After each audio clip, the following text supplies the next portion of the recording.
भगवान ने उद्धव जी को बुलाया, उद्धव जी को बुला करके अपना प्रेम व्यक्त किया। जब अपना प्रेम हो, दुख हो, किसी से बता दो तो क्या हो जाता है, कम हो जाता है और प्रेम बढ़ जाता है। बोलिए राधे राधे। राधे राधे। प्रेम में भी विरह होता है, तो विरह भी कुछ जो है कम हो जाता है। तो जाके उद्धव जी को बताया कि मेरा बड़ा प्रेमी उद्धव है, और उद्धव जी को भेजते हैं कि जाओ गोपियों को। उद्धव जी को ज्ञान का अभिमान था, बोले उनको ज्ञान दे के आओ गोपियों को, काहे परेशान हो रहे हैं। ऐसे उद्देश्य बना के इधर उद्धव जी को भेजते हैं। लेकिन गोपियां तो उधर आस में हैं। क्या आस में हैं? इंतजार कर रही हैं, टकटकी लगाए देख रही हैं।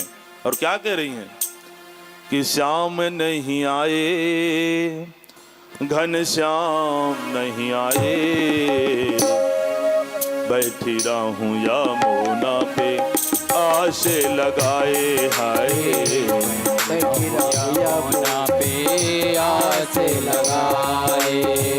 श्याम नहीं आए, घनश्याम नहीं आए, श्याम नहीं आए, घनश्याम नहीं आए, बैठी रहूं यमुना पे आस लगाए।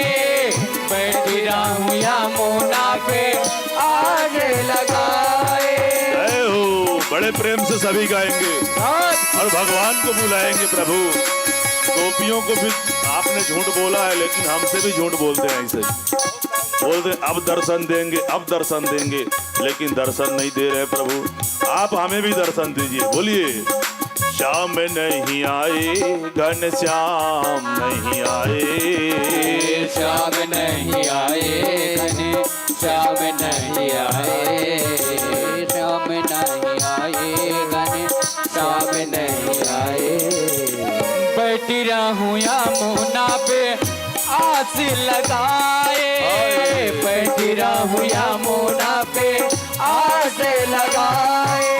जय हो। बड़े प्रेम से दोनों हाथ से ताली सेवा करते हुए सभी गाइएगा।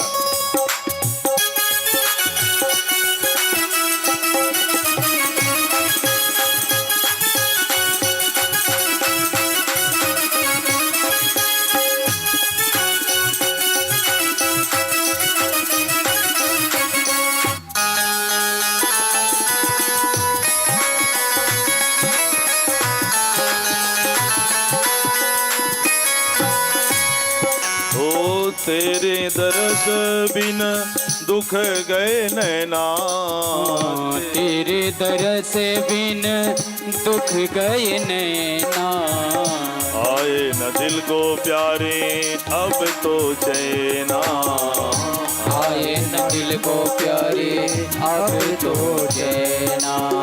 हो तेरे दरस बिन दुख गए नैना, तेरे दरस बिन दुख गए नैना, आए न अब तो प्यारे दिल को चैना, आए न अब तो प्यारे दिल को चैना।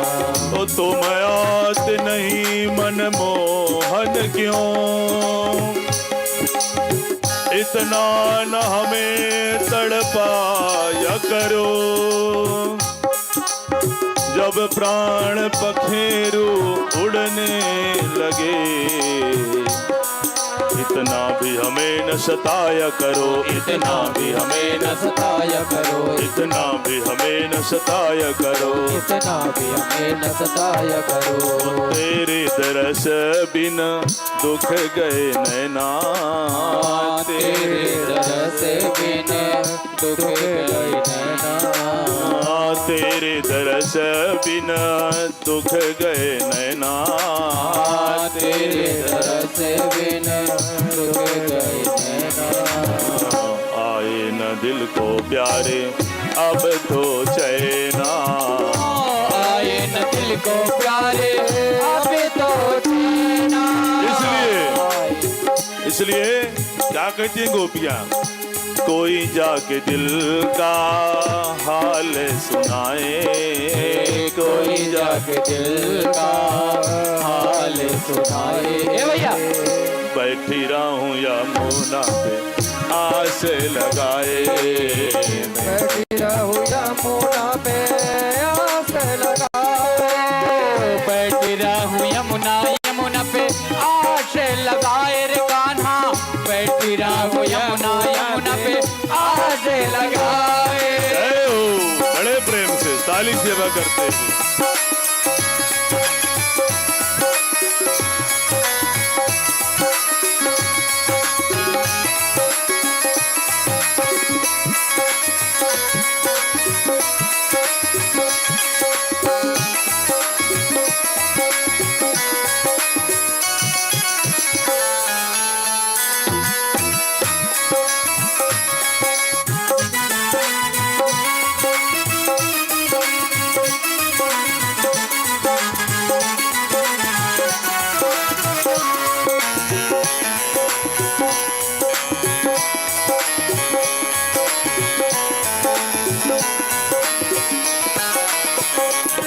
इसलिए सभी गाइए, श्याम नहीं आए घन श्याम नहीं आए, श्याम नहीं आए घन श्याम नहीं आए, श्याम नहीं आए घन श्याम नहीं आए, श्याम नहीं आए घन श्याम नहीं आए। बैठी रहूं यमुना पे आस लगाए, बैठी रहूं यमुना पे आस लगाए। श्याम नहीं आए, श्याम नहीं आए, श्याम नहीं आए, श्याम नहीं आए। बैठी रहूं यमुना पे आस लगाए, बैठी रहूं यमुना पे आस लगाए, बैठी रहूं यमुना पे आस लगाए। जय हो, बड़े प्रेम से।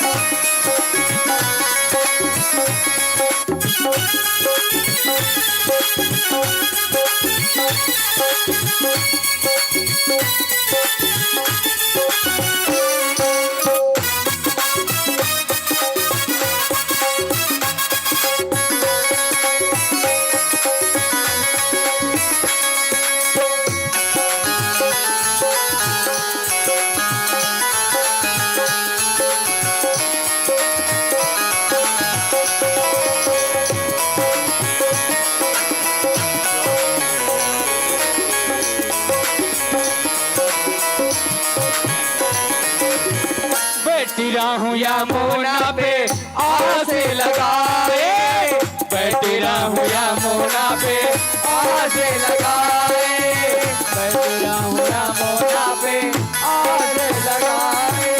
पहले कुछ प्रेम बढ़ा करके, जय हो। फिर दूर खड़े मुस्काने लगे। तो पहले कुछ प्रेम बढ़ा करके, फिर दूर खड़े मुस्काने लगे। जब चाह हुई मिलने की जरा,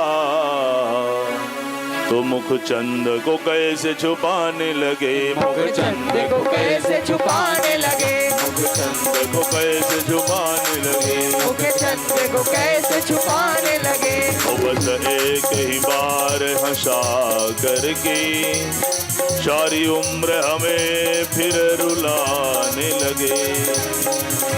करुणा करनी तो दूर भई, करुणा निधियों के सताने लगे, करुणा निधियों के जताने लगे, करुणा निधियों के सताने लगे। ओ श्याम नहीं आए घन श्याम नहीं आए, श्याम नहीं आए घन श्याम नहीं आए। बैठी रहूं यमुना पे आस लगाए लगाए, बैठी रहूं यमुना पे आस लगाए लगाए, बैठी रहूं यमुना पे आस लगाए। बोलो कृष्ण कन्हैया लाल की जय हो। आनंद गंध भगवान की जय हो। गोपियां इस भाव में हैं, रो रही हैं यमुना किनारे बैठ करके। और इधर उद्धव जी आते हैं, रात्रि में विश्राम करते हैं। कहाँ? नंद बाबा के यहाँ दिव्य सत्संग होता है। दिव्य जितने उनको ज्ञान था, पूरे वेदों का ज्ञान सुना दिया। अरे भगवान तो सब जगह है। नंद बाबा, ये भी नंद बाबा यशोदा मैया रो रो करके पूरे घर को भर देते थे। दिन रात उनका रोना ही जब से भगवान गए। अरे बोले माता पिताजी काहे रो रहे हो, भगवान देखो सब जगह है। इतना समझाए लेकिन उनकी समझ में नहीं आया। बोले ये बताओ भैया, किसी को बढ़िया प्यास लगी हो तो प्यासा तो पानी ही चाहेगा, एक गिलास पानी चाहिए ना उसको। ये थोड़ी तुम उसको ज्ञान दोगे पानी कहाँ नहीं है भैया, आकाश में भी पानी, धरती के नीचे भी पानी, सब जगह पानी, अपने शरीर में भी पानी। तो ज्ञान यहाँ पे काम करने वाला नहीं है। प्यासा तो एक गिलास पानी ही चाहता है। तो हमें तो वही चाहिए कन्हैया। नहीं समझा पाए, पूरी रात बीत गई। सुबह जैसे निकले, गोपियां रो रही हैं। रथ को देखा बड़ी प्रसन्न हो जाती हैं, क्योंकि किसके रथ में आए थे? कन्हैया जी के रथ में। और अचानक से दूर से देखा उनको, किनको? उद्धव जी को। तो लगा कि उनको कृष्ण ही आ गए हैं। बड़े प्रसन्न हुए कि जैसे वीरान में कोई बस्ती, सूखी महफिल में आ जाए कश्ती। तो जैसे पतझड़ में फूल खिल गया, मेरा सामरा मुझे मिल गया, मिल गया मेरा सामरा मुझे मिल गया, मिल गया मेरा सामरा मुझे मिल गया, मिल गया मेरा सामरा मुझे मिल गया, मेरा सामरा मुझे मिल गया, मिल गया मेरा सामरा मुझे मिल गया। इस प्रकार से गोपियों को लगा कि हमारा कन्हैया का प्रसन्न हो गए। लेकिन जैसे नजदीक गए, एक ने कहा नहीं, ये कन्हैया नहीं है, ये कन्हैया जैसा कोई और है। बोलिए राधे राधे राधे राधे। बोले कन्हैया जैसा कोई है। अच्छा अच्छा, एक गोपी बोली हाँ हम समझ गए, ये काहे आया होगा, ये कृष्ण का ही भेजा हुआ है। कन्हैया जैसा कोई है, माता पिता को पूछने के लिए आया होगा कि माता पिता कैसे हैं। व्यंग वचन कह रही हैं गोपियां, समझेंगी इस बात। क्या कह रहे हैं कि माता पिता को पूछने आया होगा। अरे माता पिता का प्रेम बड़े बड़े योगियों से नहीं बच पाते हैं। भले घर द्वार सब छोड़ के चल देंगे, लेकिन माता पिता का प्रेम उन्हें भी रहता है। इसलिए माता पिता के विषय में पूछने, वरना हमको तो ऐसे छोड़ के गया है जैसे कोई मधुमक्खी जो है, किसमें पुष्प का पराग लेकर के उड़ जाती है। जंगल में आग लगने पर जो है सब पशु पक्षी जंगल को छोड़ के चल देते हैं। एक गड़िका जो होती है धनहीन पुरुष को त्याग के चल देती है। ब्राह्मण दक्षिणा लेने के बाद भोजन कराओ, दक्षिणा लेने के बाद ब्राह्मण रुकने वाले नहीं है। ब्राह्मण दक्षिणा लेने के बाद चल देते हैं। ऐसे ये जो है हमको त्याग के चला गया है, दोबारा आने वाला नहीं है। इतने में एक भौरा गुनगुनाता हुआ आता है और किशोरी राधा रानी के चरणों में बैठ जाता है। ध्यान से सुनेंगे, जो भौरा गुनगुनाता हुआ आता है राधा रानी के चरणों में बैठ गया। अब गोपियां उस भौरे को व्यंग करके वचन कह रही हैं। इसी को हम श्रीमद् भागवत में भ्रमर गीत के नाम से जानते हैं। क्या? भ्रमर गीत। अभी उनको कह रहे थे, अब भौरे से बात करेंगे कि मधुब की तब बंधो मास्पृशांगिम शपतनया कुच विलुलित माला कुमकुमस्म शुभिर्ना वह तो मधुपतिस्तेन्मानि नानाम प्रसादाम यदु सदस्य विडम्ब्यम यस्य दूतस्त्वमीद्रिग। अरे मधुप की तब बंधो, अरे मधुप तू उस कपटी का ही भेजा हुआ है। किसको बोल रहे हैं? कृष्ण को। कृष्ण कपटी का भेजा हुआ है। भौरे को कह रहे हैं तो कपटी कृष्ण का भेजा हुआ है। मानो भौरा यहाँ प्रश्न कर रहा है कि कैसे कह दिए कि तुम मैं कपटी कृष्ण का भेजा हुआ हूँ। तो गोपियां कहती हैं कि तुम्हारे मूंछों पर, तुम्हारे जो मूंछ हैं उसमें मथुरा के नारियों का कुछ कुमकुम लगा हुआ है। इससे लग रहा है कि तुम जो है उसी के भेजे हुए हो। काले जितने होते हैं सब कपटी होते हैं, तू भी काला और तेरा कन्हैया भी काला। अरे इसने क्या क्या नहीं किया बलि के साथ, सुपनका के साथ। अरे बलि जो बंदर जाति का था, बहेलिया भी कभी जो है, जो जानवरों को मारने वाले होते हैं, बहेलिया भी बंदर को नहीं मारते, लेकिन इसने क्या किया, कितना कपट, बंदर को छुप करके मारा। बड़ा कपटी, काले सब कपटी होते हैं। अरे उसकी बात छोड़ो, सुपनका की देखो क्या गलती थी। सुपनका बेचारी प्रेम दीवानी होकर गई थी, प्रेम ही तो मांगा था, लेकिन उस रूपा को, उसके नाक को काट करके इसने कुरूपा कर दिया। अरे उसको भी बात छोड़ो, बलि की बात। राजा बलि अपना सर्वस्व यज्ञ कर रहे थे, कौन सा अपराध कर रहे थे, लेकिन इसने छल के आया, उसका सब कुछ छीन के ले गया। तो काले जो है कपटी होते हैं, कौवे की तरह। कौवा क्या करता है, कौवा को खिलाते जाओ, खाता जाएगा, अब अंत में खिलाने वाले की खोपड़ी में चोंच मारेगा, उड़ जाएगा। बोले ये निरा कौवा है, कौवे की तरह है।